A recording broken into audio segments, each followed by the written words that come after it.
Kalista Morgan built a billion-dollar empire speaking 5 languages. But watching a stranger speak to her mute daughter in the one language she couldn't understand, that shattered everything. What happened next would cost her the company she built, or give her the daughter she'd lost. Subscribe now. Stay until the end, and comment your city below so I can see how far this story reaches across the world. I failed her every single day for 8 years. Kalista Morgan whispered those words to herself that Saturday morning, watching her 12-year-old daughter cut pancakes into perfect squares. Always squares, never triangles, never random pieces. The therapist said it was about control. When you can't speak, you control what you can. Astrid's hands moved with surgical precision. Those beautiful hands that could say everything and nothing at all. "Honey," Kalista's voice cracked. "Look at me." Astrid glanced up. Those eyes. Her father's eyes. Kalista tried to sign "I love you" of. Her fingers fumbled. Corporate fingers that signed billion-dollar deals but couldn't speak the simplest truth to her own daughter. Astrid smiled. That patient, sad smile that said, "I know you're trying, Mom." Then she looked back down. The phone buzzed. Marcus Henderson, her VP, her rival. Kalista declined the call. "We're going out today," she announced. "Just you and me." Astrid looked up surprised. 8 years of broken promises had taught her not to hope. But Kalista meant it this time. She had to. The memory hit her in the elevator going down. David's hands guiding tiny 4-year-old Astrid's fingers through the sandbox. Feel that starfish. That's how roots grow. Down deep. Strong. Astrid couldn't answer. She'd never answered.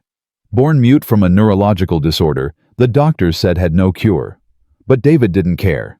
He'd knelt in that sandbox every weekend building castles and drawing pictures and talking to their silent daughter like she hung the moon. "Promise me something, Tal," he'd said 3 days before the heart attack took him. "If I don't make it, don't. Promise me you'll teach her the world is beautiful, that being different doesn't mean being less. Promise me she'll never feel alone." "I promise." Kalista blinked. The elevator doors opened to the lobby. She'd broken that promise every single day since David died. The cafe was called Morning Light. Kalista had walked past it 1,000 times, always on her phone, always rushing. She'd never been inside. "Table for 2, she told the hostess. Astrid pointed to a corner booth by the window. Away from people, away from stairs. They sat. Kalista ordered coffee. Astrid showed her phone screen to the waitress. Hot chocolate, no whipped cream. "She's very particular," Kalista said, then immediately regretted it. Why did she always have to explain? The waitress left. Silence fell between them. Not comfortable silence. The kind that screamed everything they couldn't say. Kalista reached for her tablet. Old habits. "Mom." She looked up. Those disappointed eyes. "Right. Sorry. No work." Kalista put it away. "I promised." Astrid pulled out her sketchbook instead. Page after page of trees. Intricate leaves and branches and roots. David's roots. "That's beautiful," Kalista whispered. Astrid didn't look up. She was lost in her world. The world where silence made sense. The cafe filled with Saturday morning noise, families laughing, couples talking. Everyone speaking languages Kalista understood everywhere except at home. Then the boy appeared, maybe 10 years old, messy brown hair, paint stains on his shirt. He wandered over, drawn to Astrid's sketchbook like a magnet. "Wow!" Astrid looked up, startled. She pulled the sketchbook closer. "I'm sorry," the boy said quickly. "I didn't mean to scare you. That drawing is just really, really good." Astrid stared at him. Then his hands moved. His fingers spelled letters in the air, sign language. Astrid's eyes went wide. Slowly, hesitantly, her hands moved back. The boy grinned and signed faster. Astrid laughed. Actually laughed. Oliver. A man approached. Tall, 40-ish, wearing jeans and a sweater that had seen better days. Kind eyes. Tired eyes. Sorry, he said to Kalista. My son has no concept of personal space when he sees good art. It's fine. Kalista couldn't stop staring at her daughter actually communicating. The man noticed Astrid's hands moving. His expression softened. He signed to her, "You draw beautifully, really beautiful." Then spoke aloud for Kalista's benefit. Astrid's face lit up. Pure joy, unfiltered. I'm Elias Bennett, the man said, extending his hand. And this is Oliver, the world's most social 10-year-old. Kalista Morgan, and this is Astrid. May we join you for a minute? Elias smiled at Astrid. Oliver's been working on a drawing project, and I think he'd love to show you. Astrid looked at Kalista. Actually asked permission with her eyes. Of course, Kalista heard herself say. They slid into the booth. Oliver immediately pulled out his sketchbook, signing rapidly to Astrid. She signed back more confident with each exchange. Kalista sat there watching her daughter have a conversation. A real conversation. And she couldn't understand a single word. How long have you been signing? Elias asked gently. I've tried. Online courses. Apps. But work is demanding, and by the time I get home... The excuses piled up like they always did. Elias didn't judge. My mother was a teacher for the deaf. I learned ASL before English. It was just part of home. She passed 3 years ago. I'm sorry. Me too. He watched the kids sign. My wife died 5 years ago. Cancer. Near the end, she couldn't speak. Oliver was 5. After that, he wanted to learn sign language. Said maybe Mom could have talked another way. Something cracked in Kalista's chest. I'm so sorry. We survive. We adapt. Elias looked at her. Your daughter is extraordinary. The way she sees the world, it's beautiful. I know. I just wish I could see it the way she does. You could. What? Learn. Really learn. Not apps. Immersion. Community. Astrid and Oliver burst into silent laughter. I don't have time, Kalista said automatically. There's a Saturday family class. Community center. 2 hours every Saturday afternoon. Elias pulled out a card. Parents and kids learning together. Oliver and I go. I run a company. Board meetings. Investor calls. International deals. I understand. I'm just an art teacher. I don't know your world. Elias set the card on the table. But I know what it's like to lose connection with your child, to watch them drift away because you can't speak their language. He stood. Oliver, time to go. Let Astrid enjoy breakfast with her mom. Do we have to? Oliver signed and spoke. Yes. Astrid's face fell. That light dimmed. But hey. Elias signed to her. Maybe we'll see you at Saturday class. Astrid looked at Kalista with desperate, fragile hope. Maybe, Kalista said. After they left, the silence felt heavier, accusatory. Astrid typed on her phone, Can we go, please? Kalista looked at her daughter, really looked. I'll think about it. Astrid's shoulders slumped. She knew what that meant. It always meant no. She went back to drawing, but the joy was gone. The pencil moved mechanically now. Dead leaves instead of living ones. Kalista picked up the card. Simple white. Community Center ASL Family Program. Saturdays 2 to 4 p.m. She slipped it into her purse. Kalista's phone rang on the drive home. Astrid was in the back seat, headphones on, staring out the window. Ms. Morgan, this is Principal Davies from Astrid's school. Kalista's heart stopped. What happened? There was an incident yesterday. Some girls were unkind to Astrid during lunch, making fun of her. What? Astrid handled it well. She walked away. But one of the teachers saw her crying in the bathroom afterward. I wanted you to know. Callista's hands tightened on the wheel. Why didn't you call me yesterday? Astrid asked us not to. She said you were busy. The words hit like a hammer. I'll be at school Monday morning, Kalista said. Those girls will be dealt with. We've already spoken to them. I'm calling because Ms. Morgan Astrid needs support. She's incredibly strong, but she's also incredibly alone. The school counselor suggested, I know what she needs. Kalista looked in the rearview mirror at her daughter. I'm working on it. She hung up. In the mirror, Astrid was still staring out the window, tears sliding silently down her face. She didn't know Kalista could see. Kalista pulled over, got out, opened the back door. Astrid looked up confused. Kalista pulled her into a hug, just held her. Astrid's small body shook with silent sobs.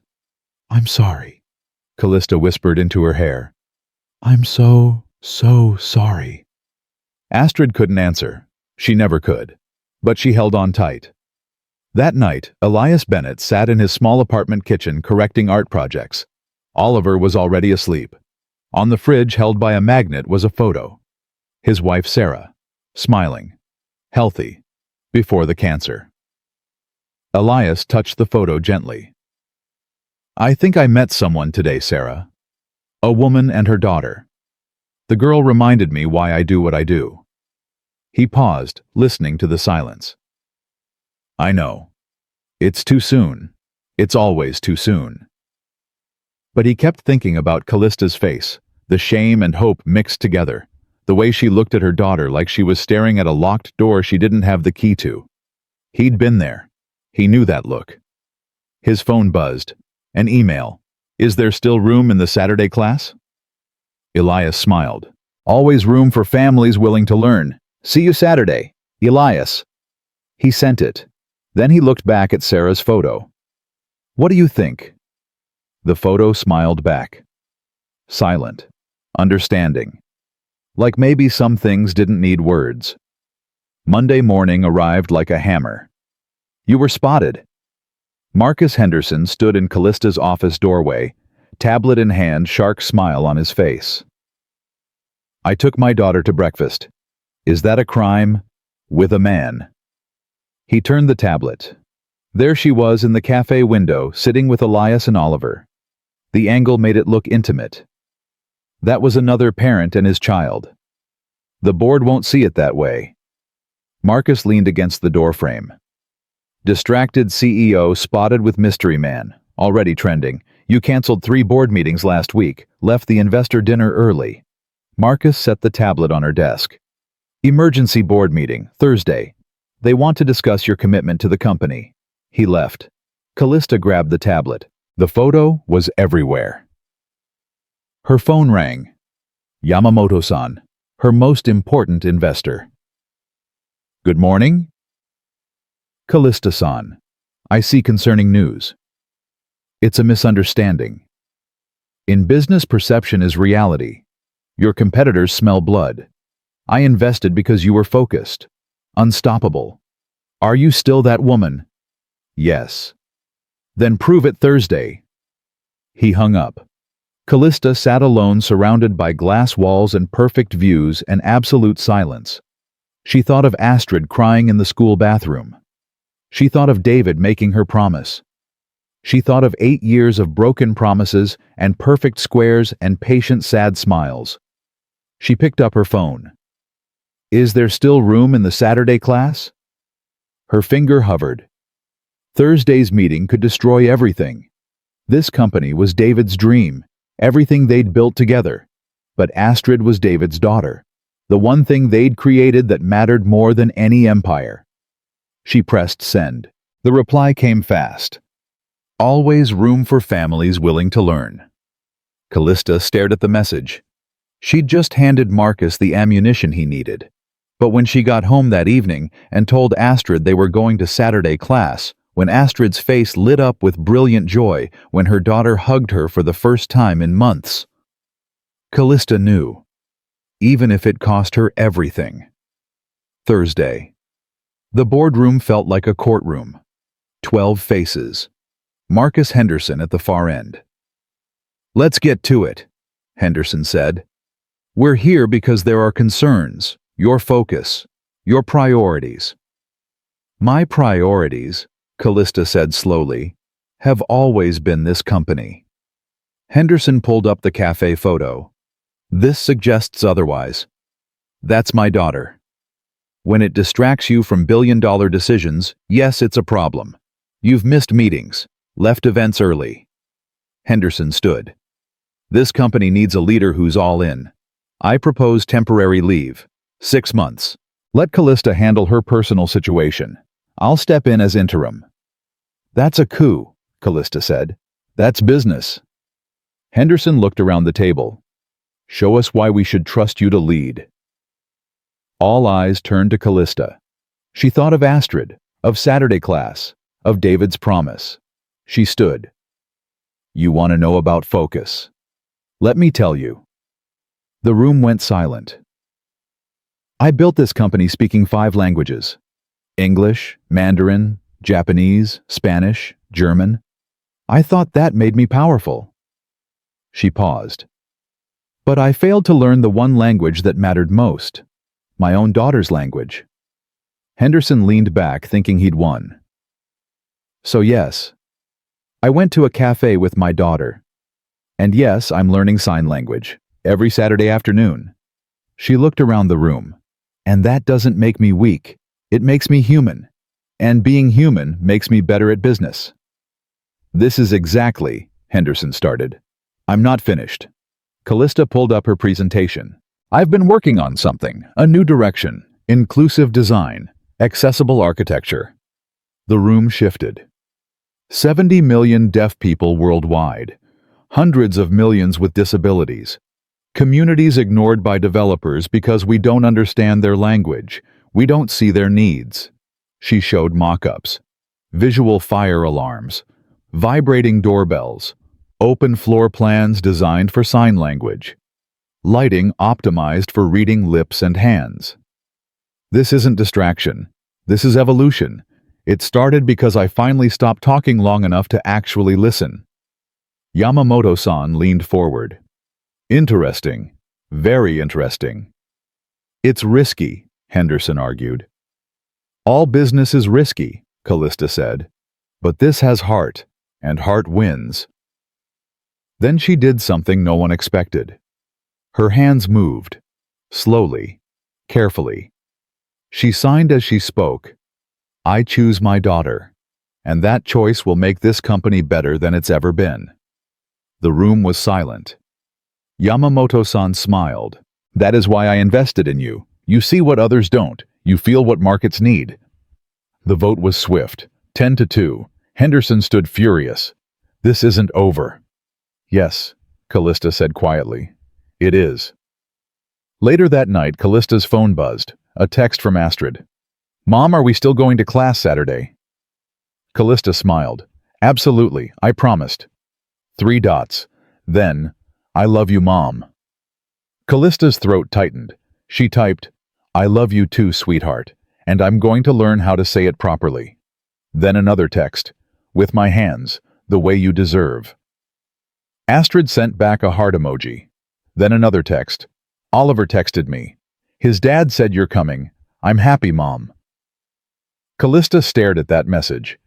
When was the last time Astrid said she was happy? She couldn't remember. Another text from an unknown number. "This is Elias. Oliver gave me your number. Hope that's okay. Just wanted to say, what you did today took courage. Saturday will be good. Promise." Kalista looked at the message for a long time. Then she typed, "How did you know about today?" "Didn't. Just guessed you had a tough week. Everyone does when they choose what matters." She smiled. "See you Saturday.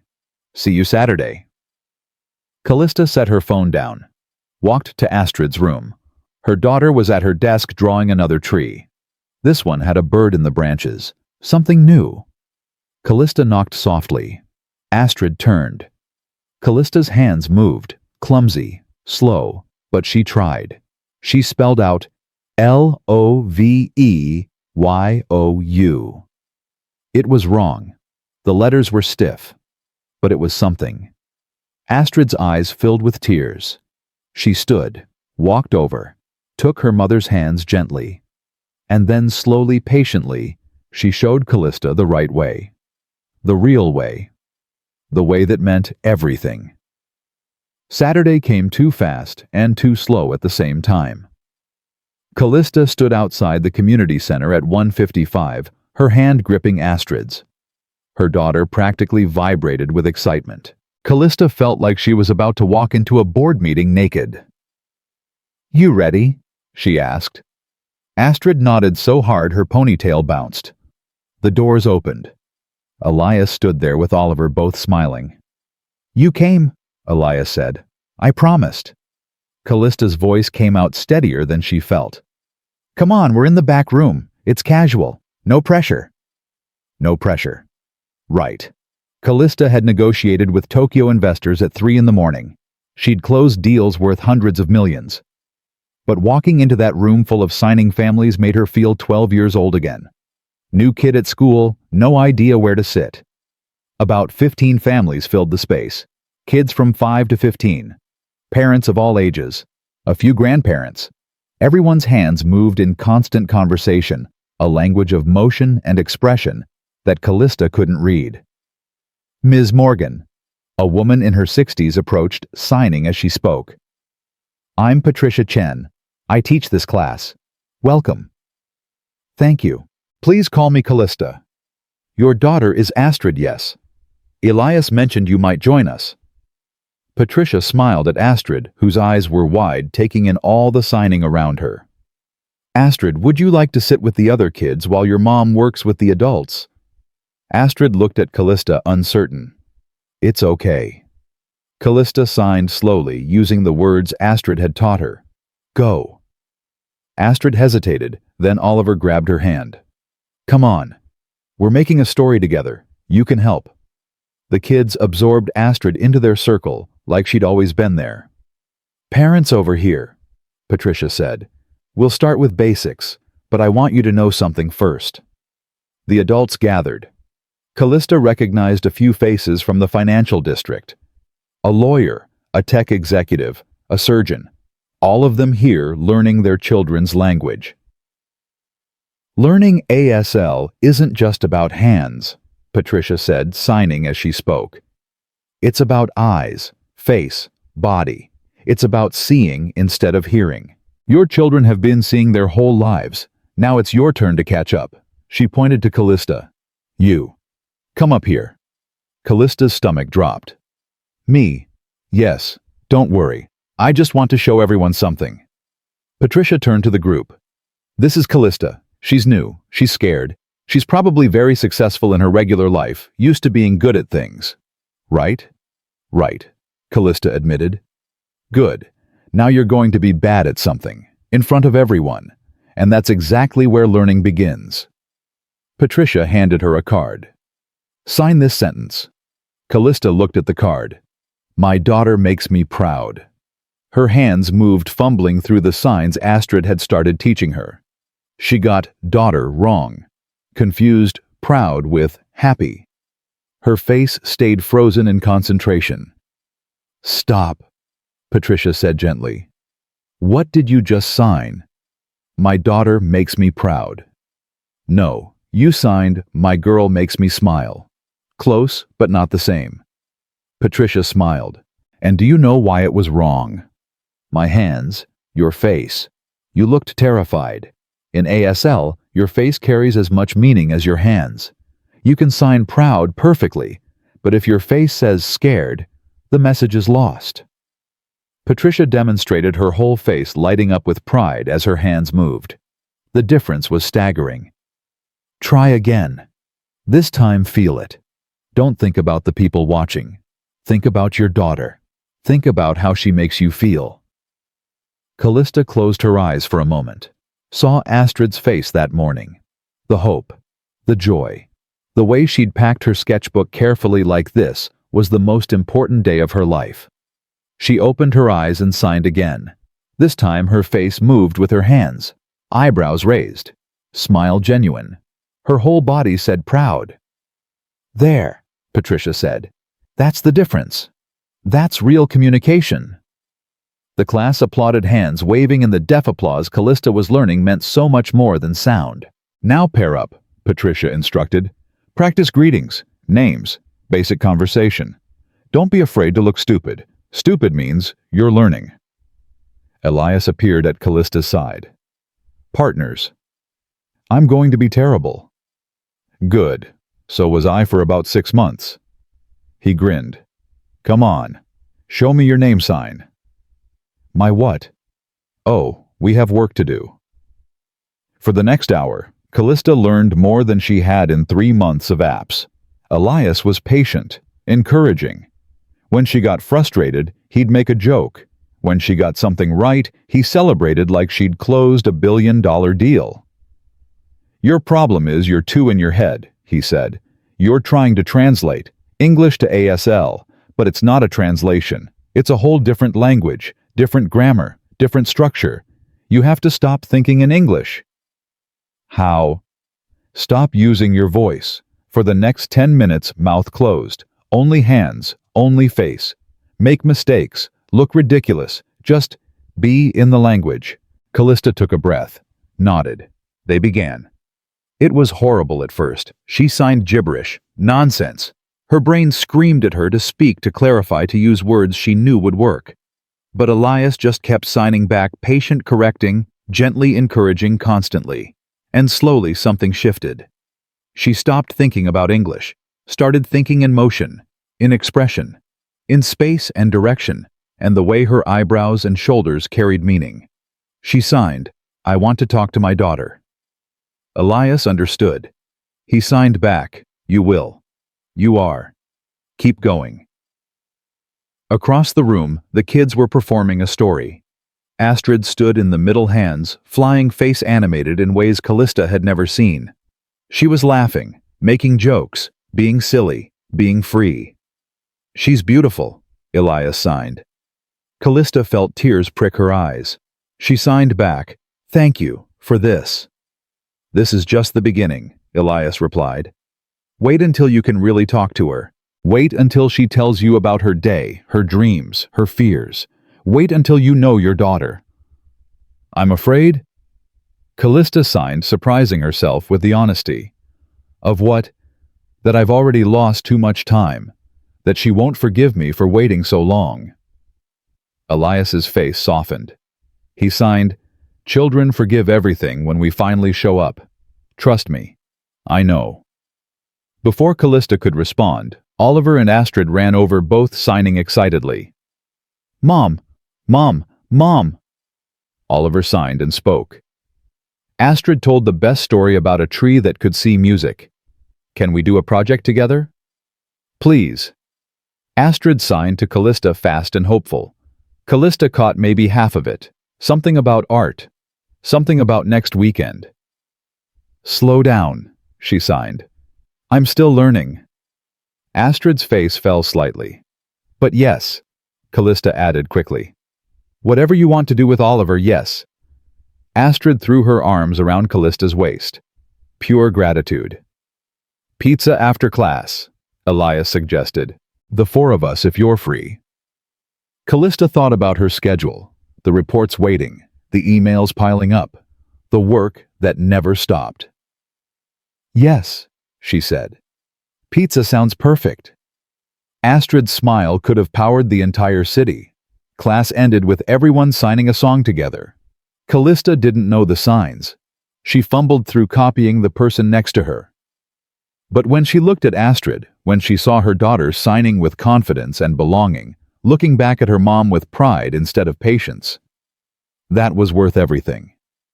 The pizza place was loud and chaotic. Kids everywhere. Families laughing. Oliver and Astrid sat together, drawing on napkins and signing between bites. So, Elias said, sipping his beer. How was your first class? Humbling, terrifying, amazing. Kalista picked at her slice.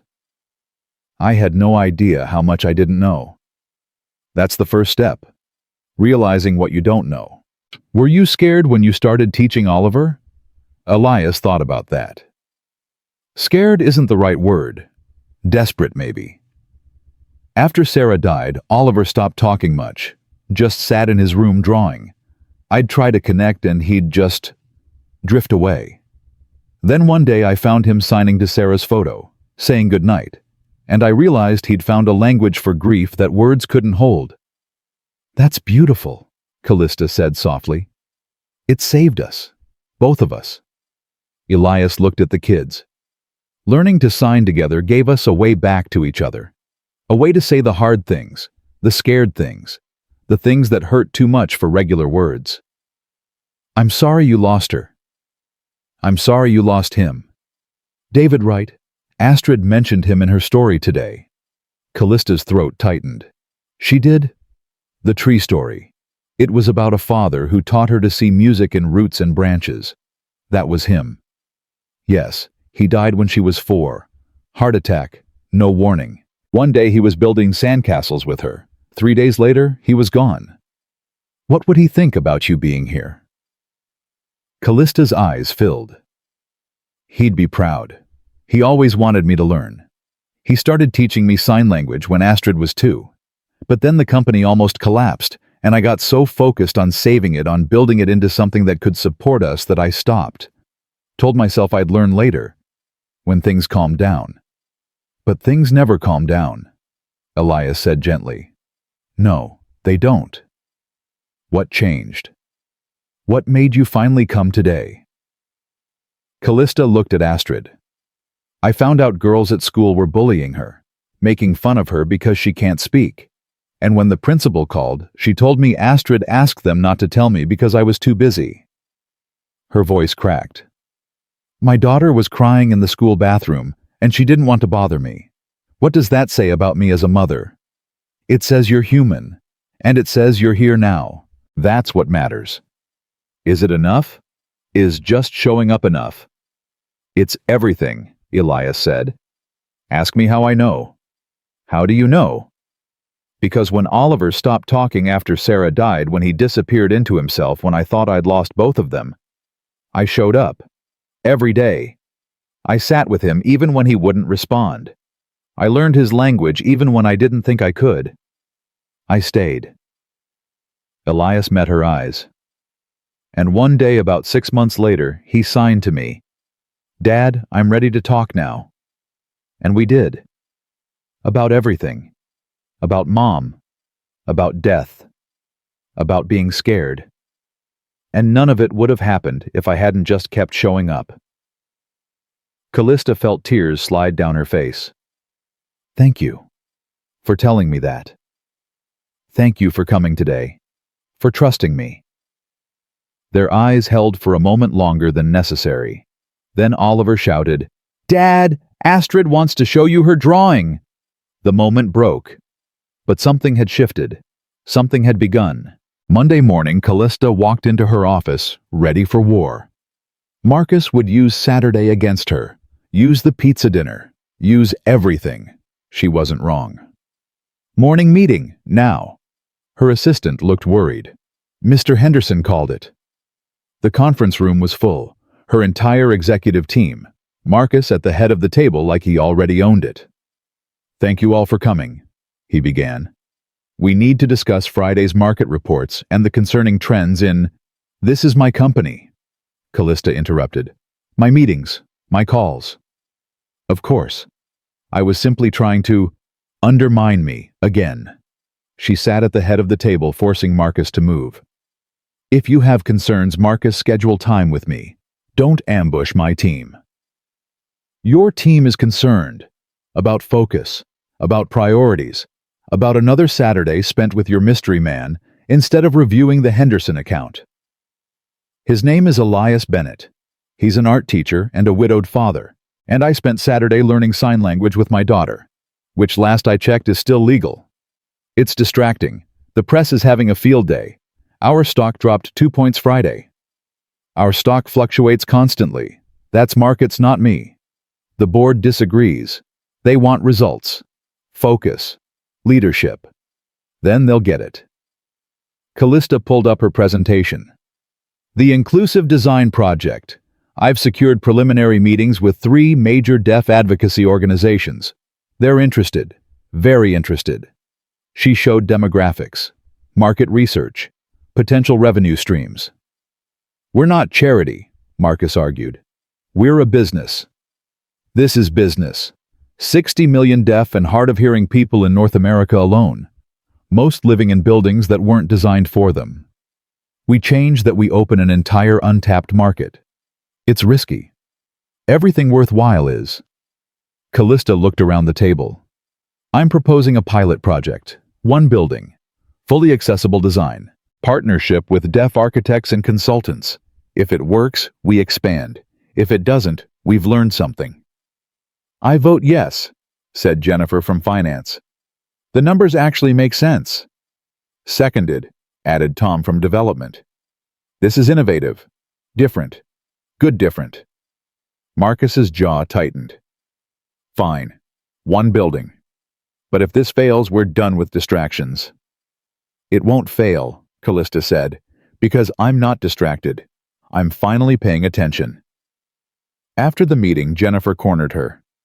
That was bold. Or stupid. No, necessary. Marcus is gunning for your position. Everyone knows it. But this project, if you pull it off, you'll prove you can innovate while managing personal life. That's rare. And if I don't pull it off, then he wins. Jennifer squeezed her arm. Don't let him win. That night, Kalista worked until midnight on the inclusive design proposal. Her phone buzzed.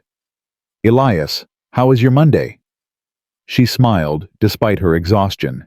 Survived another ambush. You taught 6th graders about perspective. Similar battle. Ha!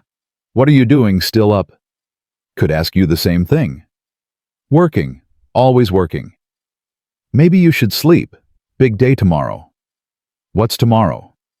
Tuesday, where Oliver and Astrid have their art project playdate that you agreed to. Kalista's heart sank. She'd forgotten. Completely forgotten. Right, yes, of course. What time? After school, 4 p.m., my place.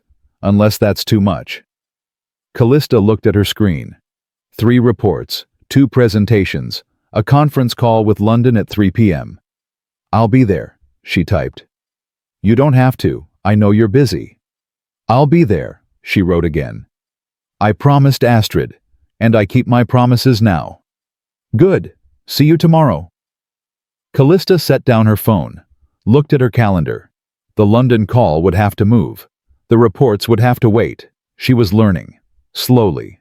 Painfully. But she was learning. Tuesday afternoon, Kalista left work at 3:30. Her assistant stared like she'd announced retirement. Emergency? She asked. Yes, Kalista said. The kind that matters.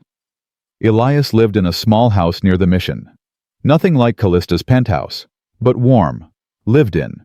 Art everywhere. Oliver's drawings covered the fridge. Photos of Sarah smiled from shelves. You came, Elias said, opening the door. I came. Astrid and Oliver were already deep in their project. Papers everywhere. Paint, markers, glue. Chaos that made Kalista's organized soul twitch.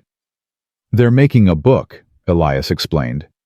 About a girl who speaks through drawings. Oliver's illustrating. Astrid's designing. That's beautiful. Yeah. They're good together. Balance each other. Elias made coffee. They sat at the kitchen table while the kids worked. Can I ask you something? Elias said. Sure. Why real estate? What made you choose this career? Kalista thought about that. David, he was an architect. Dreamed of buildings that changed lives. That created community. When he died, the company was failing. I took over Saved. It turned it into something massive. I told myself I was honoring his dream. But I think I just buried myself in work so I wouldn't have to feel the loss. So I wouldn't have to be alone with grief. Or with a daughter I didn't know how to raise by myself. That's honest. Too honest, probably. No such thing. Elias refilled her coffee. Sarah was a painter. After she died, I couldn't look at her paintings for 2 years. They hung on our walls and I just couldn't see them. Too painful. Then one day Oliver asked me what Mom was trying to say in this one painting. I looked, really looked, and I realized I'd never actually understood her art. I'd loved her, but I'd never learned her language. What did you do? Started teaching art. Started really seeing it. Started teaching Oliver to see it. And slowly I started seeing Sarah again. In every canvas, every color. She'd been speaking to me all along. I just hadn't learned how to listen. Their eyes met across the table. Is this weird? Kalista asked. This connection. Yes, and no. And I don't care if it is. Before Kalista could respond, Astrid ran over signing excitedly. Kalista caught about 70% something about the book being finished, something about showing Mom. Show me, Kalista signed back. Astrid dragged her to the table. The book was stunning, a story about a silent girl who drew pictures that came to life. Each page was a collaboration, Oliver's technical skill, Astrid's raw emotion. This is incredible, Kalista signed. You're so talented. Astrid beamed, then signed something fast. Slow, Kalista signed. Still learning. Astrid repeated slower. Oliver's dad is teaching me watercolors. Can I take lessons? Kalista looked at Elias, who shrugged. I teach a kids' class Wednesday afternoons. She's welcome to join. No charge. I can pay. I don't want your money. I want your kid to have an outlet, to find her voice through art. That's payment enough. Astrid's hopeful eyes looked between them. Okay, Kalista signed. Wednesdays. Astrid hugged her so hard it hurt. You're good at this, Elias said later, walking Kalista to her car. At what? Showing up, being present. It's harder than it looks. It's terrifying, Kalista admitted. Every time I choose her over work, I feel like I'm betraying David's dream. The company. Everything we built. Maybe David's dream was never just the company. Maybe it was this. You, Astrid. Family. Maybe. They stood by her car, evening fog rolling in. Can I tell you something? Elias said. Yes. I haven't felt this comfortable talking to someone in 5 years, and it scares me, and I don't want you to leave. Kalista's heart hammered. I don't want to leave either. But you will, because you're responsible, and focused, and probably have 17 things to do tonight. Probably. So, I'll see you Saturday. Class, Saturday, and Wednesday when I drop Astrid off for art. Wednesday, Elias agreed. Kalista got in her car, drove 3 blocks, pulled over. Her hands were shaking. She'd felt something in that kitchen, something she hadn't felt since David, something that felt like hope and terror mixed together. Her phone buzzed. Marcus. Nice afternoon off. Board noticed, just so you know. She deleted the message. Another text. Astrid, today was perfect. Thank you, Mom. Kalista smiled through tears. This was right. This was worth it, even if it cost her everything. Wednesday afternoon arrived with Kalista actually leaving work at 3. Her executive team exchanged glances. Marcus smirked from across the office. She didn't care. Astrid practically bounced in the passenger seat as they drove to Elias's house. She signed non-stop, faster than Kalista could follow, about colors and techniques and how Oliver said she had a natural eye for composition. Slow down. Kalista signed at a red light. I'm getting better, but not that good yet. Astrid grinned and repeated slower. Better. Elias answered the door in paint-stained clothes, hair, messy smile, genuine. Right on time. I'm learning punctuality for things that matter, Kalista said. Good lesson. He looked at Astrid. Ready to make some beautiful chaos. Astrid nodded eagerly and disappeared into the house where 4 other kids were already setting up. Coffee, Elias offered. Or do you have to rush back? Kalista checked her phone. 17 unread messages, 3 missed calls. Coffee sounds perfect, she said, silencing her phone. They sat on his back porch while kids' laughter floated through the open door. Not regular laughter, the visual kind. Hands moving, faces animated. A conversation Kalista was learning to read. She's different already, Elias observed. More confident, more open. It's been 2 weeks and she's like a different kid.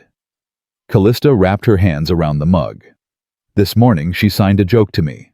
An actual joke. Do you know how long it's been since she's tried to make me laugh? What was the joke? I didn't understand it, but I laughed anyway because she was trying, and that was enough. That's beautiful, Elias said. The not understanding but connecting anyway. That's where real communication lives. You're very wise for an art teacher. Art teachers see things. It's literally our job. He smiled. Besides, wisdom is just pain that's had time to heal into something useful. Sarah. And everything after. Grief. Single parenthood. Learning that control is an illusion and love is terrifying, and showing up scared is braver than showing up perfect. Kalista looked at him. Really looked. When did you learn all this? About 6 months ago, when a woman and her daughter walked into Saturday class looking like they'd wandered into a foreign country, and I thought, I remember that feeling. I remember that fear. And I wanted to help. You did more than help. You changed everything. No. You changed everything. I just showed you the door. You walked through it. Their eyes held. Something electric passed between them. Dangerous. Exciting. Kalista's phone buzzed. She ignored it. It buzzed again. And again. You should check that, Elias said. Might be important. She looked. 5 texts from Marcus, all marked urgent. Emergency board meeting tomorrow morning. Be prepared. Marcus. Crisis with Yamamoto-san. He's pulling back funding. Marcus. Where are you? Need you in office now. Marcus. This is exactly what we warned about. Distraction equals destruction. Marcus. Last chance to save your company. Tonight, 8 p.m. My office. Marcus. Kalista's blood went cold. What is it? Elias asked. Work. Crisis. I have to... She stood the mug nearly spilling. Hey, breathe. What's happening? My investor. He's pulling funding. Without him, the whole inclusive design project collapses. Maybe the whole company. Can you fix it? I don't know. Maybe. If I go now. If I fight. She looked through the door at Astrid painting, completely absorbed, completely happy. But I promised her. I promised I'd stay for the whole class. How long is the class? Another hour. And the meeting? 8 p.m. Elias checked his watch. It's 4 now. You have time. Barely. But you have it. He stood, took her shoulders gently. Kalista, look at me. You have time. Stay the hour. Keep the promise. Then go fight your battle. But don't break her heart to save your company. Not again. What if I lose everything? What if you gain everything that actually matters? Kalista wanted to run. Every instinct screamed, go fix it, control it, save it. But Astrid was laughing inside, creating, belonging. Okay, Kalista whispered. Okay, 1 hour. Good. Now sit, breathe, and watch your daughter paint. The hour crawled and flew simultaneously. Kalista watched Astrid create a watercolor tree roots, spreading like conversation's branches, reaching like hands. The other kids gathered around, offering encouragement in signs and smiles. This was what David had wanted. This freedom. This joy. At 5 o'clock, Elias wrapped up the class. The kids showed their work. Astrid's tree glowed with life. That's stunning, Kalista signed to her daughter. Oliver's dad says I paint feelings, not things, Astrid signed back. Is that good? That's everything. In the car, Astrid chattered about the class. Kalista caught most of it now. Her signing was getting faster, more natural, less translation, more communication. Mom, Astrid signed at a stoplight. Are you okay? You seem worried. Kalista hesitated. She'd always hidden work stress from Astrid, protected her from adult problems. But maybe that was wrong. Maybe honesty was better. I have a hard meeting tonight, she signed. Work problems, big ones. Will you lose your job? Maybe, I don't know. Astrid thought about this, then signed. Would that be bad? We'd have less money, smaller house, different life. But we'd still be together. Yes, always. Then it's okay, Astrid signed. Money doesn't talk. We do now. Kalista had to pull over. Her vision blurred with tears.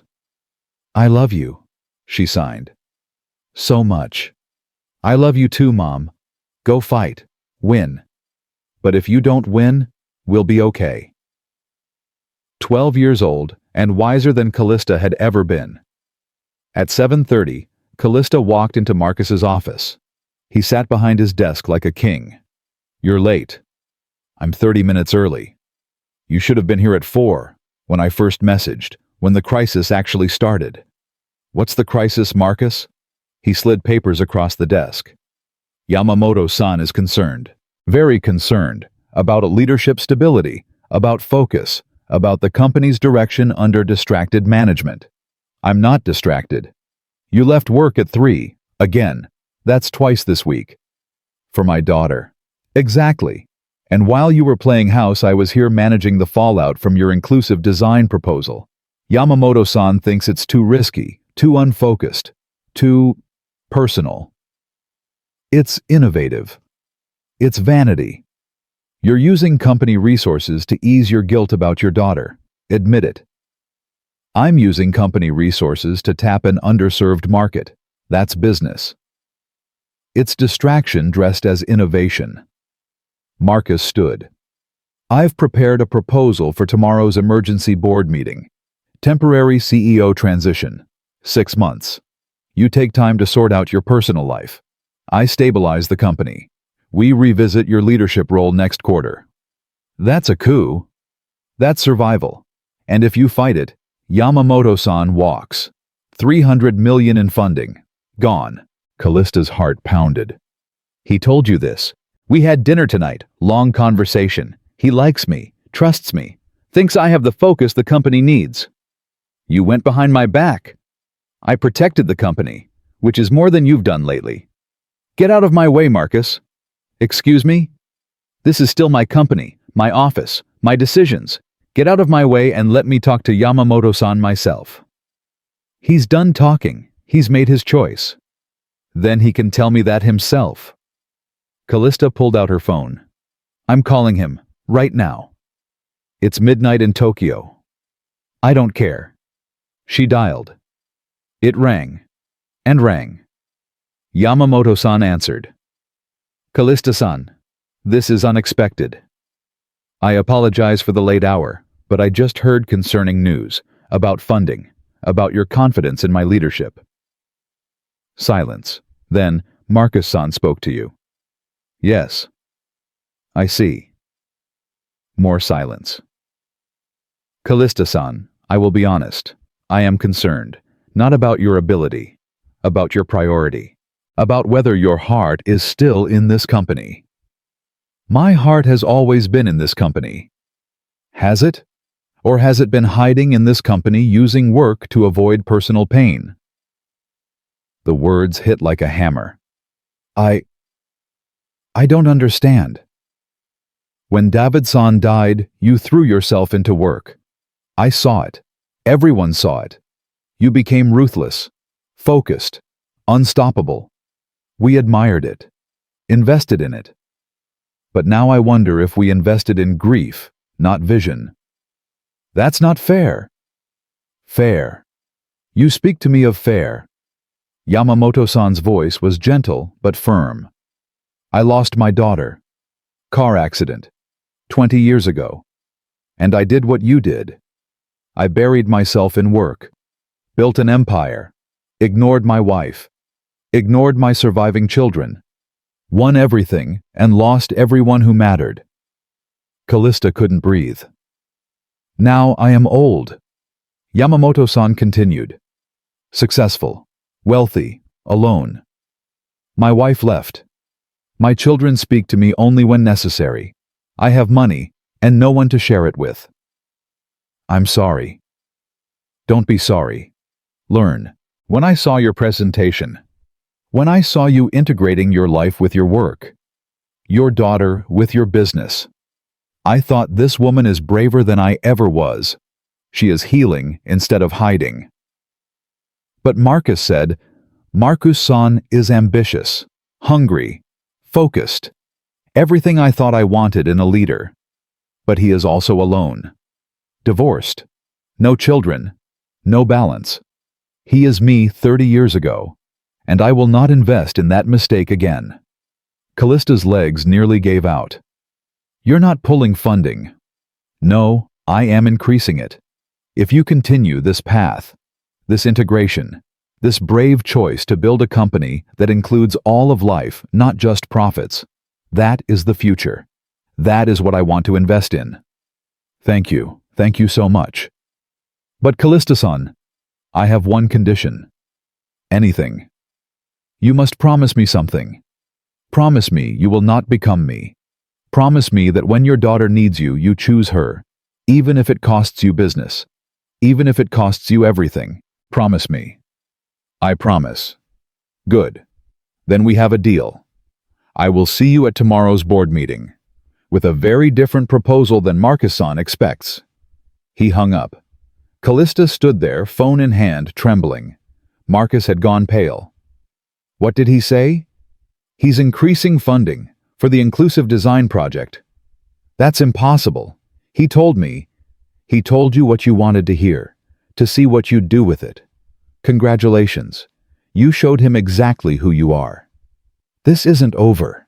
Yes, Marcus, it is. Kalista walked to the door. Tomorrow's board meeting. Be there. Watch what real leadership looks like. She left him standing there, fury radiating off him like heat. In her car, Kalista sat for 10 minutes shaking. She'd almost broken her promise to Astrid, almost run from the art class to fight a fire that wasn't even real. She texted Elias, "Crisis resolved. Thank you for making me stay." His reply came fast.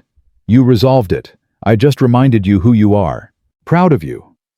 She smiled through tears, then texted Astrid, "All okay. Fight over. We won. I love you."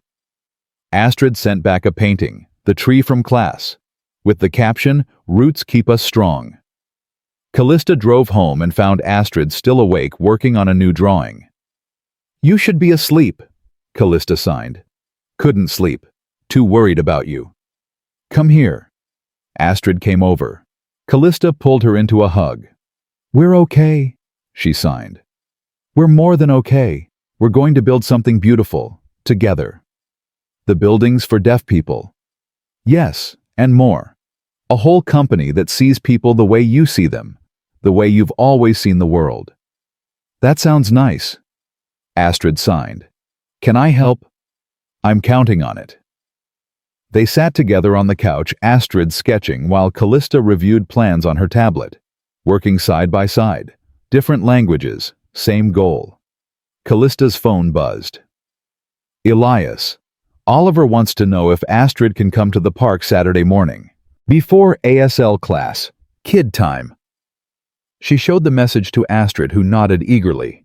"Tell him yes." Kalista signed. She typed, "Yes, we'll be there. Thank you for everything."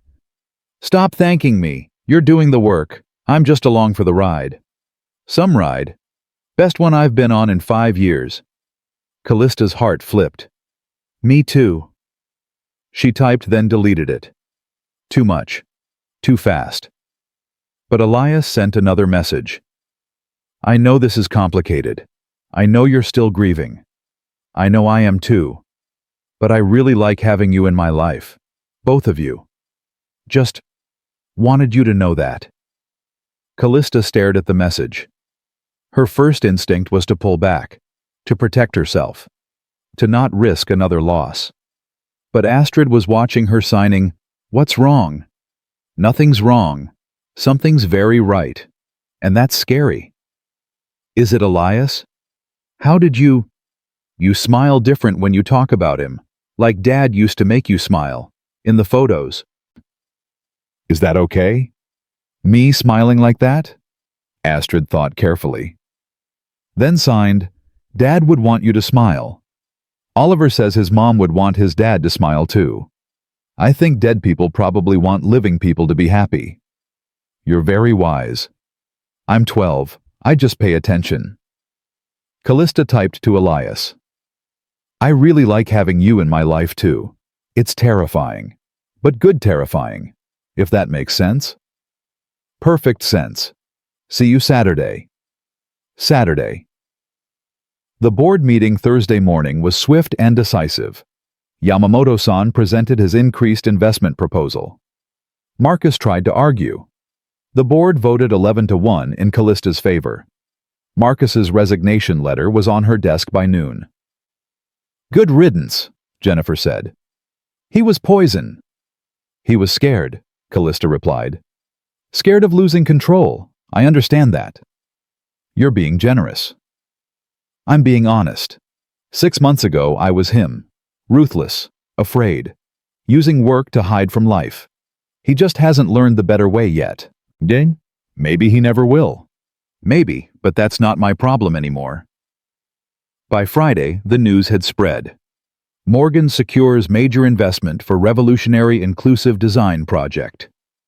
The headlines were good. The stock climbed.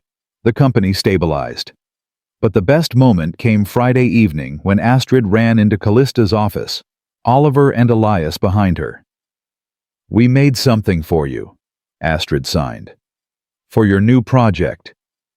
She laid out a portfolio, drawings, designs, buildings with wide hallways for sign language conversations, rooms with perfect lighting for reading faces, fire alarms that flashed and vibrated, doorbells you could see and feel.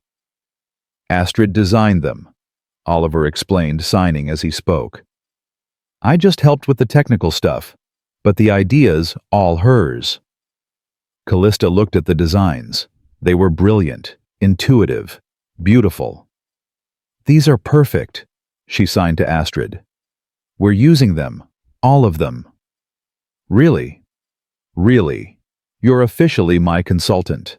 If you want to be." Astrid threw her arms around Kalista's neck. "Thank you, Mom, for seeing me, for learning my language, for letting me help." "Thank you for teaching me," Kalista signed back. "For being patient, for not giving up on me." Elias watched with wet eyes. "You two are something special." "3," Oliver signed. "3 are special. I helped too." Everyone laughed. "How about we celebrate?" Elias suggested. "Dinner my treat." "Our treat," Kalista corrected. "I'm the one with the new investment, remember?" "Fair point."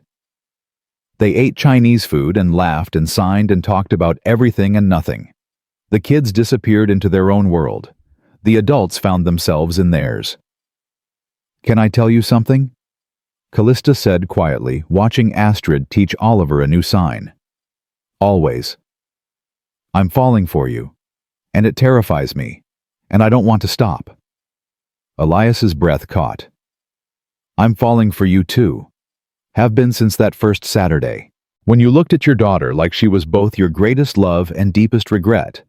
I recognize that look." "What do we do about this?" "We take it slow, we keep showing up, we let our kids lead, and we see where it goes." "That sounds reasonable." "Does it?" "Because I'm not feeling reasonable at all." Their hands touched across the table. Just fingers. Just contact. But it felt like everything. Astrid and Oliver looked over. Signed something to each other. Giggled. "What are they saying?" Kalista asked. Elias watched, translating. Oliver signed, "My dad likes your mom." And Astrid signed back, "My mom likes your dad. Should we help them?" Oh God. And now they're planning our future together, apparently. Kids these days. Yep. Elias squeezed her hand. But maybe they're onto something. Maybe they are. That night, dropping Astrid off to bed, Kalista signed, "Happy." Astrid signed back, "Very happy. Are you?" "Very happy." "Good. You deserve to be happy, Mom. Dad would say so too." "How do you know what Dad would say?" "Because I remember. Not his voice, but his face, his smile, the way he looked at you.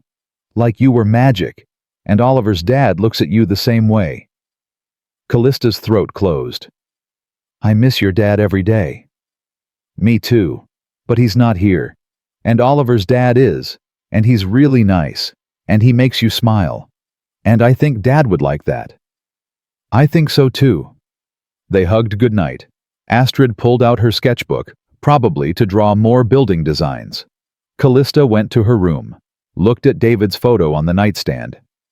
"I hope she's right," she whispered. "I hope you'd be okay with this, with me moving forward, with me learning to be happy again." The photo didn't answer, but somewhere in the silence, Kalista felt permission, felt peace. She texted Elias, "Astrid says David would approve of you. High praise. What do you say?" "I say I can't wait to see you tomorrow." Tomorrow. Park. 10 a.m. The four of us. The four of us. I like the sound of that. Me too. Sleep well, Kalista. You too, Elias. She set the phone down, looked at David's photo one more time. "Thank you," she whispered. "For Astrid. For teaching me what matters. For the roots you gave us. I'm building on them now. Building something beautiful. I think you'd be proud." The photo smiled in the lamplight. Silent. Understanding. And Kalista finally let herself believe it.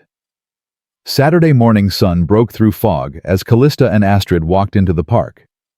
Oliver spotted them first, running over with a soccer ball. Finally, Dad's been checking his watch every 30 seconds. Elias stood by a picnic table, coffee in hand, looking embarrassed. "I have not." "Yes, you have." Oliver signed and spoke.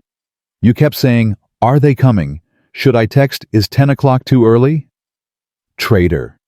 Elias signed back. Kalista laughed. "We're here, and you look nervous." "I'm not nervous. I'm caffeinated." "That's the same thing for you," Oliver said. "Come on, Astrid.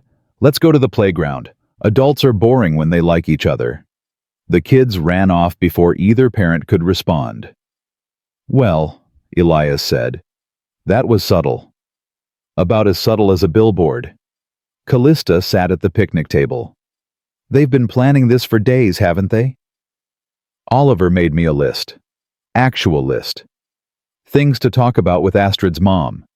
Number 1 was, tell her she's pretty. "Am I?" "What boy? Pretty." Elias looked at her. Really looked.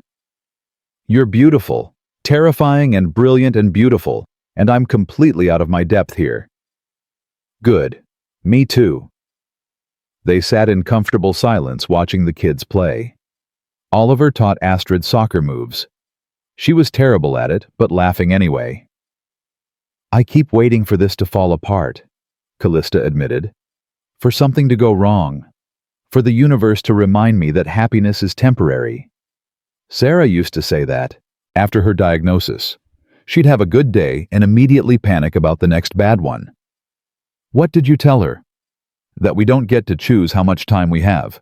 We only get to choose what we do with the time we're given." Elias turned to face Kalista. "And I wasted time after she died. Wasted months being angry and scared and closed off. Oliver suffered for it. I suffered for it. And I promised myself if I ever got another chance at connection, I wouldn't waste it being afraid.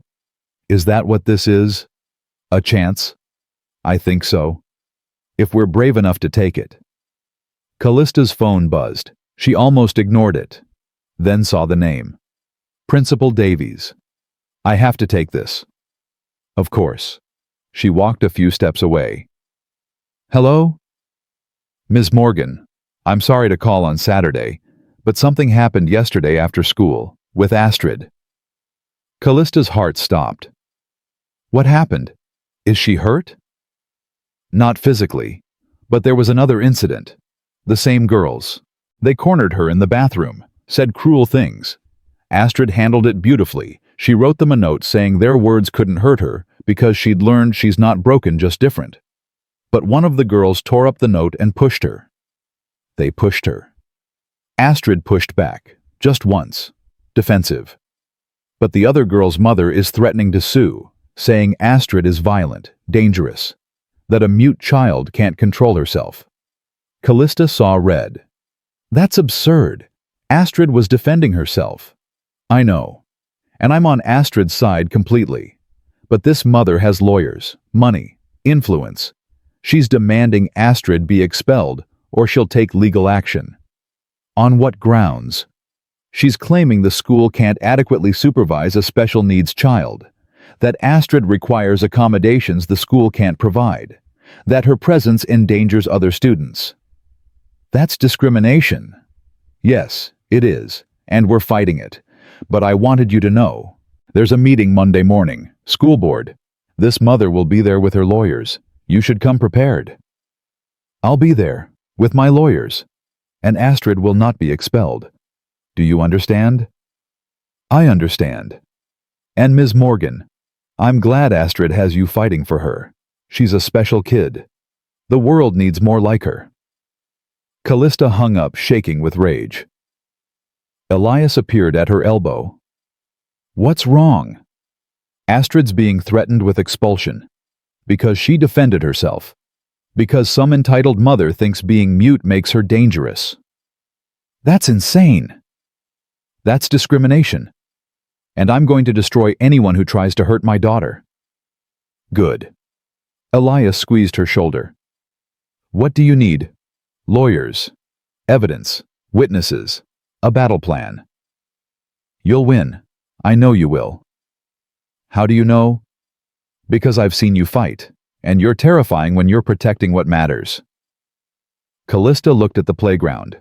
Astrid was laughing, spinning in circles with Oliver, completely unaware that her world was under attack again. I can't tell her yet. Can't ruin today. Then don't. Let her have this morning. Let her be happy. You'll fight Monday. But today you're just mom at the park. I don't know if I can pretend.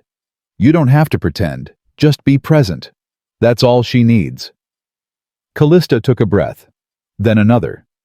Then walked back to the playground and signed to Astrid. Want to go on the swings? Astrid's face lit up. You'll push me. As high as you want. They spent the next hour swinging and sliding and being silly. Elias took photos. Oliver started a game of tag that somehow included all four of them. For a few hours, nothing else existed except laughter and sunshine, and this strange new family forming from broken pieces. At ASL class later, Patricia pulled Kalista aside. I heard about the school situation, through the deaf parent network. Word travels fast. How did you hear? One of the teachers is deaf. She's furious. The whole deaf community is furious. We're organizing. Organizing what? Support. For Astrid. For you. Monday's meeting. You won't be alone. There will be 50 of us there. Deaf parents, deaf adults, deaf advocates, all showing that board exactly what they're dealing with if they discriminate against your daughter. Kalista's eyes filled. I don't know what to say. Say you'll let us help. Say you'll let the community stand with you. That's what we do. We protect our own. Astrid's not deaf, though. She's mute. She's one of us. She uses our language. She lives in our world. She's ours. And we don't abandon our own. Patricia hugged her, fierce and strong and full of certainty. Thank you, Kalista whispered. Thank you so much. After class, driving home, Astrid signed, Mom, why do you look worried? Kalista debated lying, protecting, hiding, then chose truth. Something happened at school. With those girls. They're trying to get you expelled. Astrid's hands froze, then signed slowly. Because I'm different. Because they're ignorant. But we're going to fight. And we're going to win. What if we don't? Then we'll find a better school. A school that deserves you. But I don't think it'll come to that. Are you sure? I'm sure I'll fight for you until my last breath. Is that enough? Astrid thought, then signed, yes, because fighting for someone is how you show love without words. Where did you learn that? Oliver's dad. He said that's what love is. Showing up, fighting, choosing someone every day. Kalista had to pull over again. She was crying too hard to drive safely. I love you so much, she signed. So incredibly much. And I'm sorry I didn't fight for you sooner. Sorry I didn't show up when you needed me. You're showing up now. That's what matters. When did you get so wise? I'm 12. I pay attention. Remember. They laughed through tears. Sunday Kalista worked, not on business, on Astrid's defense.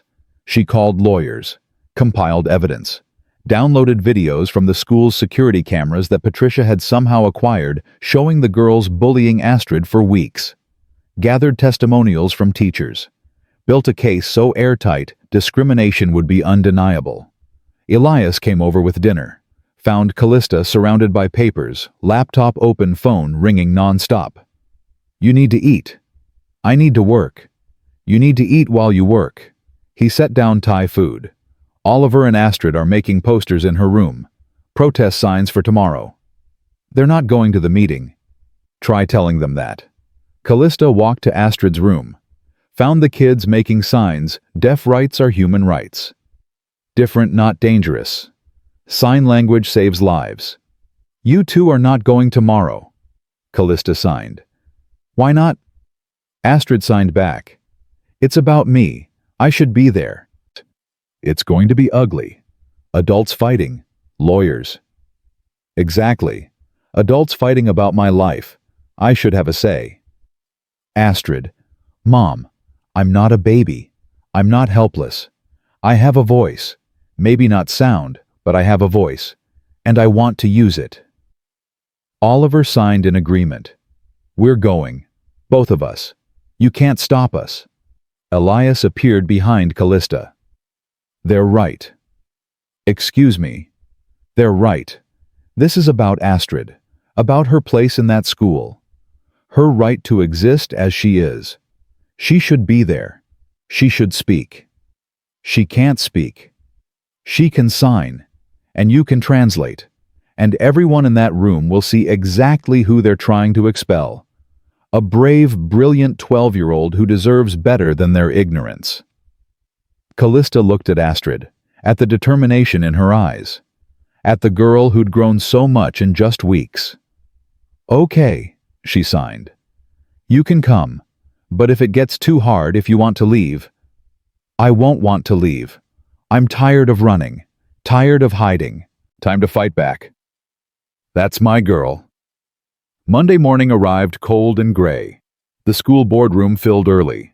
The mother with lawyers sat on one side, smug and entitled. Kalista sat on the other with Astrid, Elias, Oliver, and her legal team. Then Patricia arrived, with 50 people. Deaf adults, deaf parents, deaf teenagers, all signing. All there for Astrid. The mother's face went pale. This is highly irregular, the board president said. We can't accommodate this many people. Then move to a bigger room, Patricia signed, speaking through her interpreter. Because we're not leaving.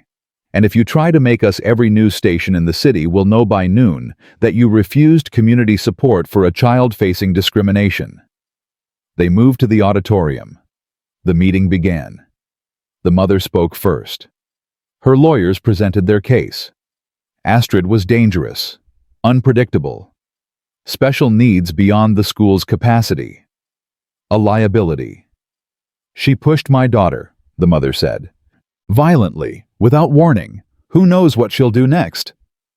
Then Kalista stood. Her lawyers played the security footage. Weeks of bullying. Girls mocking Astrid's silence, tearing up her notes, cornering her. The final confrontation showed clearly Astrid defending herself against 3 girls, one small push completely justified. My daughter, Kalista, said, her voice steady and cold, defended herself against months of harassment. If anything, this school failed to protect her, failed to stop the real violence bullying. The deaf community applauded, hands waving. Furthermore, Kalista continued, if you expel my daughter for being mute, for using sign language, for existing differently, I will sue this school district for discrimination so fast your heads will spin, and I won't be alone. Patricia stood. The deaf community stands with Astrid Morgan. We have resources, lawyers, money, national advocacy organizations ready to make this case famous. Think carefully about what you do next. The board members looked terrified. However, Kalista said, her voice softening, I'm not here to threaten. I'm here to educate, because I think this school can do better. My daughter would like to address the board, if you'll allow it. She can't speak, one board member said. She can sign. I'll translate, unless you're saying her voice doesn't count because it uses hands instead of sound. The board president swallowed. Of course not. Please, let her speak. Astrid stood, walked to the front, 12 years old, terrified, brave. Her hands moved. Kalista translated her voice, catching with pride. My name is Astrid Morgan. I was born mute. I didn't choose this, but I choose how I live with it. I choose sign language. I choose community. I choose to be different without being less. The room was silent. For 8 years, I watched my mom try to fix me, try to make me fit into a hearing world. It hurt, because I'm not broken. I'm just different. And different is beautiful when people take time to understand it. Astrid's hands moved faster now, more confident. Then I met a boy who signed. His dad who taught me I have value. A community that showed me I have a voice. And for the first time, I felt like I belonged. Like I mattered. Like my silence was just another way of speaking. Tears streamed down faces in the audience. The girls who bullied me don't understand. They think silence means weakness. But I'm not weak. I'm strong. Strong enough to defend myself. Strong enough to stand here. Strong enough to ask you, please don't punish me for being different. Punish the cruelty. Punish the bullying. Punish the ignorance that makes people think different means dangerous. She paused, then signed the final words. I belong here. We all belong here. And if you can't see that, then this school doesn't deserve us. The deaf community erupted, hands waving, feet stomping. The hearing audience joined traditional applause, mixing with visual applause, until the whole auditorium thundered with support. The board president wiped his eyes. Thank you, Astrid. That was incredibly brave. He turned to the mother. Mrs. Henderson, your daughter and her friends will be suspended for 1 week for bullying. They'll attend mandatory sensitivity training. And if there's any further harassment of Astrid or any student with disabilities, they'll be expelled. Is that clear? The mother's mouth fell open. But my daughter. Your daughter needs to learn that differences should be celebrated, not attacked. As do you. This meeting is adjourned. The auditorium exploded with celebration. Patricia hugged Astrid. The deaf community surrounded them, signing congratulations and welcome and love. Elias pulled Kalista aside. You did it. She did it. I just translated. You gave her the courage, the community, the language. This doesn't happen without you changing. This doesn't happen without you. Without that Saturday morning in the cafe. Without you showing me there was another way. They stood there, hands almost touching, wanting to kiss, but surrounded by too many people. Oliver ran over. Can we celebrate? Please, ice cream, anything. Ice cream sounds perfect, Kalista signed. The 4 of them went to Astrid's favorite shop, ate too much, laughed too loud, celebrated a victory that felt like more than just a school board decision. That night, tucking Astrid into bed, Kalista signed, "I'm so proud of you. What you did today, that took more courage than anything I've ever done." I was scared. Being brave means doing it scared, and you did it beautifully. Mom, can I ask you something? Always. Do you love Elias? Kalista froze. What? Do you love Oliver's dad? Because I think he loves you. And I think you love him. And I think you're both scared to say it. It's complicated, sweetheart. Why Dad died. That was sad. But he is not coming back. And Elias is here. And he's nice. And he makes you happy. And Oliver makes me happy. Why is that complicated? Because loving someone new feels like forgetting someone old. Does it? Or does it feel like remembering that love doesn't die just because people do?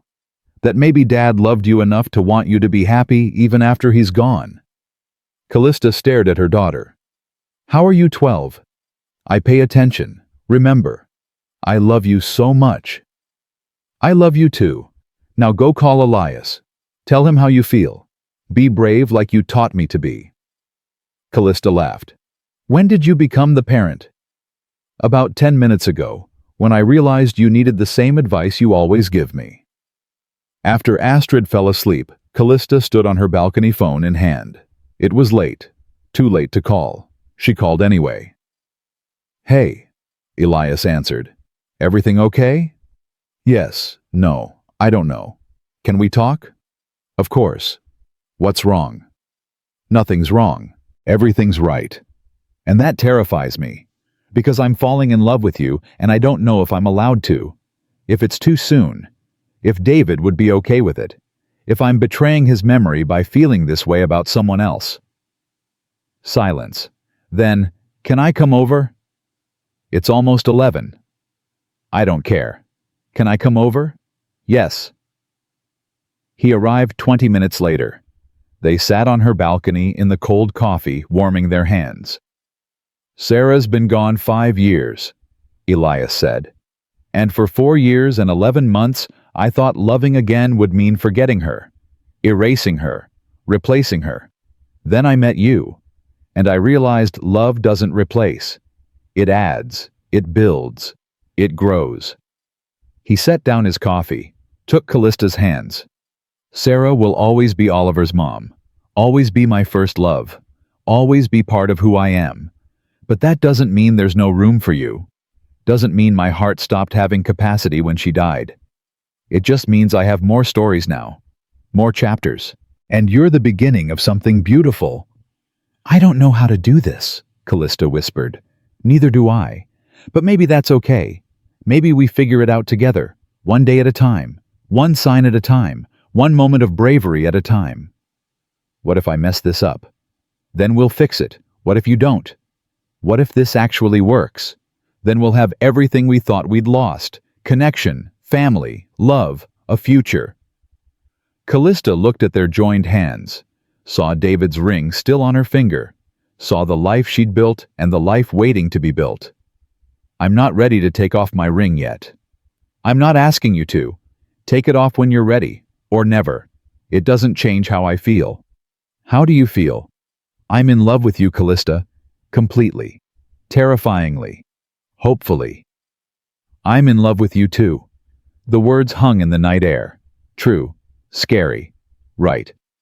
Elias pulled her close, kissed her, soft and careful and full of promise. When they pulled apart, both were crying. This is really happening, Kalista said. This is really happening. Our kids planned this. Of course they did. They're smarter than us. They laughed and held each other and let the future begin.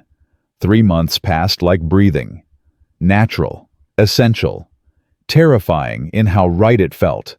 Kalista and Elias didn't rush. They had coffee dates while the kids were at school, family dinners on Wednesdays, Saturday ASL classes that felt less like learning and more like coming home. They held hands in public, kissed goodnight on doorsteps, built something slow and solid and real. The inclusive design project launched with Astrid's drawings as the foundation. Kalista hired 3 deaf architects, integrated sign language into company meetings, installed visual alert systems throughout her office building. The business world watched skeptical at first, then intrigued as the project gained momentum. "You're changing the industry," Jennifer said one afternoon, reviewing quarterly reports. 6 major developers have called asking about our accessibility protocols. They want to copy what we're doing. Good. Let them. This isn't about monopoly. It's about evolution. Yamamoto-san wants to double his investment. He says you've proven that heart and business aren't enemies. They're partners. Kalista smiled. Tell him yes. And tell him thank you for believing when I didn't believe in myself. That evening, Elias cooked dinner at his place. Oliver and Astrid were inseparable, now finishing each other's signs, sharing inside jokes, being the siblings neither had known they needed. "Mom," Astrid signed during dessert. "Can I ask you something serious?" "Of course." "Are you and Elias going to get married?" Kalista choked on her coffee. Elias went red. "That's very direct." Kalista signed. "I'm 12. Direct is my specialty." Astrid looked between them. "Because Oliver and I want to be real siblings, not just friends. Real family. And that means you two have to get married." "That's not how it works." Elias signed, recovering. "Marriage is complicated, adult stuff. Takes time." "How much time?" Oliver asked. "Because we've been waiting forever." "It's been 3 months," Kalista said. "Exactly. Forever." Astrid crossed her arms. "Do you love each other?" "Yes." They both said simultaneously. "Do you want to be together?" "Yes." "Do you make each other happy?" "Yes." "Then what's the problem?" Astrid signed with the exasperation only a 12-year-old could muster. "You're both scared of being happy. Stop it. Be brave. Get married. Make us a family." "She has a point," Elias signed to Kalista. "Are you seriously taking marriage advice from 12-year-olds? "Why not? They got us together in the first place." He turned to the kids. "Give us a minute. We need to talk. Alone. Adult talk." The kids exchanged knowing looks and disappeared to Oliver's room. Kalista and Elias sat across from each other at the kitchen table. The same table where they'd shared coffee that first Wednesday. Where everything had shifted from possibility to reality. "This is crazy," Kalista said. "Completely insane. We've only been together 3 months." "I know. People will think we're rushing." "Probably. The board will have opinions. The press will have a field day. Everyone will have something to say." "Definitely." Kalista looked at him. Really looked. "But I don't care what they think." "Neither do I. I love you. I want this. Want us. Want our weird blended family and our signing kids and our complicated, beautiful life." Elias reached across the table, took both her hands. "Kalista Morgan, I'm not proposing right now because I don't have a ring and this moment deserves better than my kitchen table. But I'm telling you now, I'm going to propose. Soon. And I really hope you'll say yes." "I'll say yes," Kalista whispered. "Right now, I'll say yes." "Good, but I'm still doing it properly. With planning and romance, and a moment you'll remember forever. This is already a moment I'll remember forever." They kissed across the table, laughing through tears while their kids definitely spied from the hallway. 2 weeks later, Kalista presented at an international real estate conference. Her keynote, Building Inclusion, How Accessibility Creates Profit. The audience was massive. Investors from 20 countries, developers, architects, the people who shaped how the world looked and felt.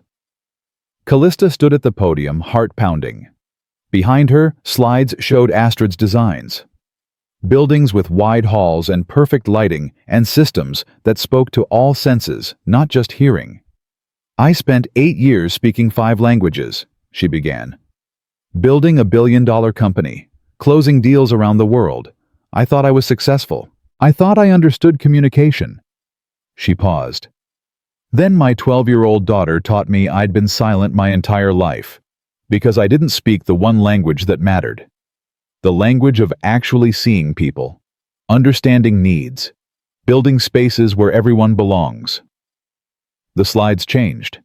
Photos of Astrid, of deaf families in Kalista's buildings, of communities thriving in spaces designed for them. This isn't charity. This is business. 70 million deaf people worldwide. Billions more with disabilities. They have money. They have needs. They have spending power we've ignored because we were too lazy to learn their language. She clicked to financial projections. Revenue increases. Market expansion. Profit margins that made the audience lean forward. "In 6 months, my accessible design projects have increased company value by 40%. 40%. Because we stopped building for the majority and started building for everyone." She looked directly at the camera, broadcasting to millions online. "You want to know the secret to real success? Stop talking. Start listening. Stop assuming. Start seeing. Stop building walls. Start building bridges." The applause was thunderous. Afterward, dozens of developers approached her. Contracts, partnerships, opportunities that would expand the inclusive design concept globally. But the best moment came when Yamamoto-san found her in the crowd. "Kalista-san, that was extraordinary." "Thank you." "No, thank you. You taught an old man that it's never too late to change. Never too late to choose people over profit. Never too late to build something that matters." He bowed deeply. "My daughter called me yesterday. First time in 3 years. She saw your presentation announcement online. Saw that you integrated your family with your business. She said maybe I could learn to do the same." His eyes filled. "We're having dinner next week. Because of you. Because you showed me that success means nothing without connection." Kalista hugged him, this powerful investor who'd gambled on her vision. "Thank you for believing in me. Thank you for proving I was right." That night, flying home, Kalista got a text from Elias. "Tomorrow, wear something nice. I'm taking you somewhere special." "Where?" "It's a surprise. Trust me. Always." The next evening, Elias picked her up at 7. He'd gotten a haircut. Wore a suit Kalista had never seen. Looked nervous and excited and absolutely terrified. "Where are we going?" "You'll see." He drove to the cafe. Morning light. The place where everything started. "We're having dinner at the cafe." "Not exactly." They walked inside. The entire place was empty except for one table by the window. The same booth where they'd first sat. Where Oliver had approached Astrid. Where Kalista's whole life had pivoted. Candles lit the space. Soft music played. Patricia sat at a corner table with a camera signing, "Don't mind me, just documenting history." "Elias, what is this?" "Sit, please." They sat in the same spots as that first morning. Kalista's heart hammered. Elias took her hands, took a deep breath, then began signing as he spoke. "6 months ago, my son dragged me to this cafe because he wanted his usual Saturday breakfast. I was tired, distracted, ready to just get through another weekend. Then I saw a woman and her daughter sitting in this booth. The woman looked scared. The daughter looked lonely. And something in me recognized that fear, that loneliness." He squeezed her hands. "So I let Oliver talk to the girl, and I talked to you. And in that 5-minute conversation, I felt something I hadn't felt in 5 years. Hope, connection, the possibility that maybe my story wasn't over. Maybe our best chapters were still unwritten." Kalista's vision blurred with tears. "You've changed everything, Kalista. You've shown me that love doesn't replace. It multiplies. That family doesn't have to be blood. That courage is just showing up scared and doing it anyway." Elias stood, pulled out a small box, got down on one knee. "So I'm showing up. Scared, hopeful, completely in love with you. Will you marry me? He opened the box. The ring was simple, beautiful, perfect. Kalista looked at the ring, at Elias, at Patricia filming with tears streaming down her face. Then she looked at her own left hand, at David's ring, the symbol of promises kept and love that survived death. Slowly, carefully, she slid David's ring off, held it in her palm. I loved him, she signed to Elias. I'll always love him. He gave me Astrid. He gave me dreams. He taught me that love is worth fighting for. She put David's ring on her right hand. But you taught me that love doesn't end when people die. It transforms. It makes room. It becomes something new without forgetting what was. She extended her left hand to Elias. Yes. Yes, I'll marry you. Yes to us. Yes to our family. Yes to every beautiful, complicated moment ahead. Elias slid the ring on her finger, pulled her into his arms, kissed her while Patricia's camera captured the moment and the cafe owner cheered from the kitchen. When they pulled apart, both crying, both laughing. Kalista signed, "Did you plan this entire thing?" The kids helped. They picked the place, said it had to be here, where it all started. Where are they now? Oliver's place, with a babysitter, probably not sleeping, definitely waiting to hear how this went. Let's go tell them. They arrived to find the kids definitely not sleeping. Both in pajamas, sitting at the kitchen table with a deck of cards spread out, pretending they hadn't been anxiously waiting. So? Astrid signed casually. How was dinner? Kalista held up her left hand, showed the ring. Astrid screamed, actually vocalized a sound so rare and pure that everyone froze. Then she was hugging Kalista, tears streaming, signing, really, really, really, really, really. Oliver tackled Elias. You did it. You actually did it. I told you she'd say yes. You were right. About everything. The four of them stood in the kitchen holding each other, crying and laughing, and becoming something new. Not replacing what was lost. Adding to it. Building on it. Creating family from love and choice and courage. The wedding happened 3 months later. Small ceremony. Just close friends. The deaf community. Kalista's executive team. Yamamoto-san, who flew in from Tokyo specifically for this moment. Patricia officiated signing and speaking simultaneously. Astrid stood as Kalista's maid of honor. Oliver as Elias's best man. The vows were signed and spoken a language that included everyone watching.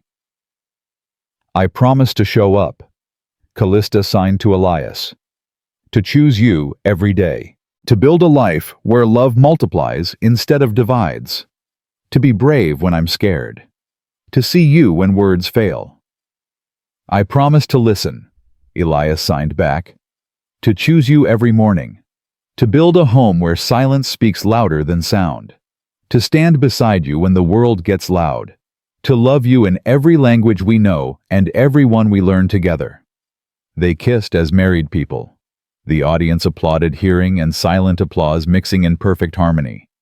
At the reception, Astrid pulled Kalista aside. Mom, I need to tell you something. What's wrong? Nothing's wrong, everything's right. But I want to say this now before I'm too nervous. Astrid took a breath, signed, Thank you for learning my language. Thank you for finally seeing me. Thank you for showing me that different isn't broken, that silence can be powerful, that I matter. You've always mattered. I know. But I didn't feel it until you learned to say it my way, until you stopped trying to fix me and started trying to understand me. Kalista pulled her daughter close. You saved me, you know. You and your patience and your perfect squares and your beautiful drawings. You saved me from a life where I'd won everything that didn't matter and lost everything that did. We saved each other, Astrid signed. That's what families do. Years passed, the kind of years that feel both instant and eternal. Astrid grew into a confident teenager. She became a mentor to deaf children, started a non-profit pairing deaf kids with hearing kids for art projects. Her designs appeared in architecture magazines. She won awards. She thrived. Oliver discovered a passion for documentary filmmaking. His senior project, a film about his dad learning to love again after loss. It won state competitions, got him into film school, made everyone who watched it cry. Kalista's company expanded globally. The inclusive design became the standard, not the exception. She spoke at conferences worldwide, always signing. As she spoke, always bringing Astrid's original drawings, always crediting her daughter for teaching her to see. Elias continued teaching. His art classes became famous. Parents drove from across the state to enroll their kids. He published a book, Teaching Through Silence: How Art Speaks Every Language. It became required reading in education programs, and on Saturdays they still went to ASL class. Not because they needed to learn anymore, but because community mattered, because showing up mattered, because the place where they'd begun should always be honored. The night before Astrid's high school graduation, Kalista found her daughter sitting on the balcony where she and Elias had first confessed their love. "Nervous about tomorrow?" Kalista signed, sitting beside her. "A little. I'm giving the valedictorian speech. In ASL. The school's never had a signing valedictorian before. They're lucky to have you breaking barriers. You taught me how. By breaking your own barriers. By choosing to change when change was terrifying. What are you going to say tomorrow?" Astrid smiled. "That's a surprise. But I want you to know something before I say it publicly." "What?" "Everything I am. Everything I've become. Everything I believe about myself. It started with you walking into that cafe and finally deciding to learn my language. You saved my life, Mom. You gave me a voice. You always had a voice. I just finally learned to hear it." The graduation ceremony was packed. Astrid stood at the podium wearing her cap and gown, hands steady. She signed. Kalista stood beside her translating. "My name is Astrid Morgan Bennett. I'm 18. I'm mute. And I'm valedictorian of this class." Pause. Let it land. 12 years ago, my father died. He left me and my mom alone. My mom buried herself in work. I buried myself in silence. We lived in the same house but spoke different languages. I thought that's how life would always be. Silent. Lonely. Separate. Astrid looked at Kalista. Then one Saturday morning my mom took me to a cafe. A simple breakfast. Nothing special. Except it changed everything. Because she met a man who spoke my language. Who saw me. Who helped my mom understand that fixing isn't the same as understanding. That silence isn't the same as absence. That different is beautiful when you stop trying to change it. The audience was silent, listening with eyes and ears and hearts. My mom spent 8 years trying to learn sign language from apps and books. She failed. Not because she wasn't smart, but because learning a language isn't about memorizing words. It's about understanding worlds, about seeing people, about choosing connection over comfort. Astrid's hands moved faster now, confident. So Mom stopped reading books. She joined community. She showed up every Saturday. She made mistakes. She looked silly. She fumbled and failed and kept trying anyway. And slowly she learned. Not just signs, but seeing. Not just words, but wisdom. She paused. Looked at Kalista with eyes full of love. The woman who taught me I have a voice never heard me speak. She taught me through showing up. Through fighting for me. Through choosing me every single day, even when it cost her everything. She taught me that communication isn't sound, it's connection. That love isn't words, it's presence. That family isn't blood, it's choice. The audience was crying now. Hearing and deaf all unified in emotion. So, to everyone graduating today, I want to say this. Learn the languages that matter. Not just Spanish or French or Mandarin, but the language of seeing people, of understanding differences, of building bridges instead of walls. Learn to communicate with hands and hearts and presence. Learn that success means nothing if you're successful alone. Astrid looked across the audience, at Kalista, at Elias, at Oliver, at Patricia, and the whole deaf community that had embraced her. We spend our lives learning to talk. Maybe we should spend more time learning to listen, learning to see, learning to connect without words, learning that real communication begins where sound ends. She finished signing, stepped back from the podium. The applause started. Hearing people clapping, deaf people waving hands. The whole auditorium thundered with celebration, not for her academic achievements, for her truth, her courage, her voice. Kalista watched her daughter stand there confident and whole, and absolutely radiant, and felt something settle deep in her soul. This was what David had wanted. This moment, this girl, this life full of love and language and belonging. After the ceremony, the families gathered. Kalista and Elias, Astrid and Oliver, Patricia, Yamamoto-san, who'd flown in just for this, the deaf community that had become extended family. "What's next for you?" Patricia asked Astrid. "College work. Architecture school," Astrid signed. "I want to keep designing buildings that speak to everyone. That include everyone. I want to build the world Mom started building. Make it bigger, better, more beautiful." "You'll change the world," Patricia signed. "I learned from the best," Astrid signed, looking at Kalista. That night, the four of them sat on the back porch of the house they'd bought together 3 years ago. The house with open floor plans and perfect lighting and visual alert systems. The house that was equally Kalista's and Elias's and Astrid's and Oliver's. The house that was home. "Can you believe it's been 6 years?" Elias said. "Since that Saturday morning."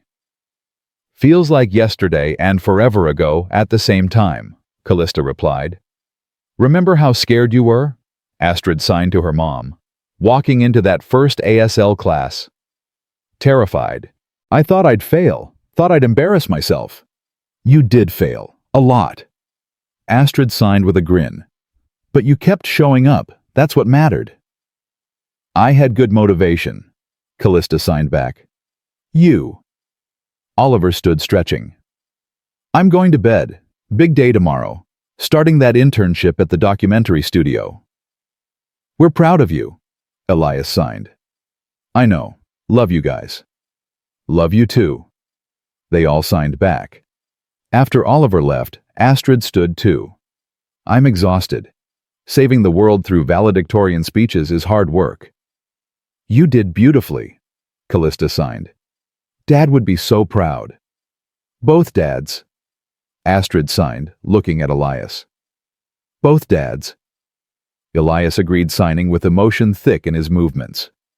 After Astrid went to bed, Kalista and Elias sat in comfortable silence. Not the silence of things unsaid, the silence of things deeply understood. "You okay?" Elias asked. "More than okay. Grateful. Happy. Complete." "Complete.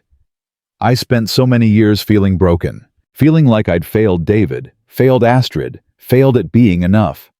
Kalista took Elias's hand. "Then I learned the language, found the community, built the family, and I realized I wasn't broken. I was just speaking the wrong language. And now I'm fluent, in sign language, in love, in showing up, in being present, in all the languages that actually matter." They sat together, watching stars appear over the city they'd helped make more inclusive, more accessible, more human. "Thank you," Kalista said softly. "For what?" "For seeing me. For teaching me. For showing me that starting over doesn't mean forgetting what came before. It means building on it, honoring it, carrying it forward into something new."